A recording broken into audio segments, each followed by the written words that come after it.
عزیز دوستو السلام علیکم۔ آپ دیکھ رہے ہیں بکس ہب اور آج ہم انتظار حسین کے ایک افسانے کٹا ہوا ڈبہ کے حوالے سے بات چیت کریں گے۔ دوستو ویڈیو کو یہیں پہ لائک کر دیں اور چینل کو بھی سبسکرائب کر دیں۔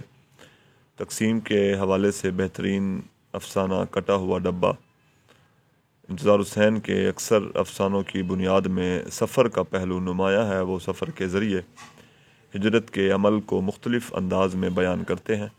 وہ روحانی، معاشرتی اور زمانی ہجرت کو اور ان سے وابستہ مسائل کو بیان کرتے ہیں۔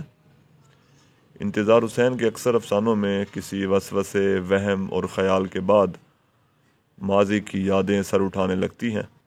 کٹا ہوا ڈبہ بھی ایک ایسی ہی کہانی ہے جس کا مرکزی کردار ایک ریل ہے اور اس ریل میں سوار 4 افراد ہیں، جن میں ایک بندو میاں، دوسرا مرزا صاحب، تیسرا شجاعت علی اور چوتھا منظور حسین ہے۔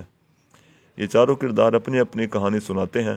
یہ چاروں مہاجر ہیں اور بندو میاں کہانی سناتا ہے، مگر شجاعت علی کو وہ کہانی پسند نہیں آتی، تو وہ کہتا ہے کہ تمہیں تجربہ نہیں، تم معمولی سے نقصان کے باعث سفر کو ہی برا بھلا کہنے لگے۔ مرزا صاحب شجاعت سے کہتے ہیں کہ تم ان ناتجربے کار بچوں سے سفر کے متعلق بحث مت کرو، انہیں معلوم ہی نہیں کہ ریل گاڑی نے سفر کو کتنا مختصر اور آرام دہ کر دیا ہے، ورنہ پہلے زمانے میں منزل تک پہنچتے پہنچتے سلطنت ہی بدل جاتی تھی۔ باپ بیٹا بن جاتا تھا، بیٹا باپ بن جاتا تھا، بیٹیاں جوان ہو جاتی تھیں۔ اور بندو میاں کا جو کردار اس افسانے میں دکھایا گیا ہے وہ دور حاضر کا ایک نمائندہ کردار ہے۔ وہ کہتا ہے کہ مرزا صاحب آج بھی سلطنتیں پلک جھپکنے میں بدل جاتی ہیں۔ اس دوران اسٹیشن کے اخبار والے سے وہ اخبار لے کر پڑھتے ہیں تو اس اخبار میں خبر ہوتی ہے کہ حکومت کا تختہ پلٹ گیا ہے۔ تو مرزا صاحب کہتے ہیں کہ چاہے حکومت بدل جائے مگر سکہ تو نہیں بدلتا۔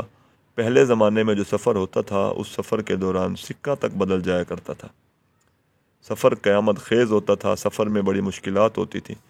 تو مرزا صاحب کہتے ہیں، اقتباس سماعت کیجئے: سواریاں ختم، سفر ختم، ریل چل نکلی، سفر کو اب طبیعت ہی نہیں لیتی، ایک سفر باقی ہے سو وہ بے سواری کا ہے، وقت آئے گا چل کھڑے ہوں گے۔ مرزا صاحب نے ٹھنڈا سانس لیا اور چپ ہو گئے۔ منظور حسین اس افسانے میں نئی نسل کا نمائندہ ایک کردار ہے۔ اس کو اپنی کہانی جب یاد آنے لگتی ہے تو وہ کہانی سنانا چاہتا ہے، مگر پھر درمیان میں کوئی دوسرا شخص اپنا قصہ شروع کر دیتا ہے۔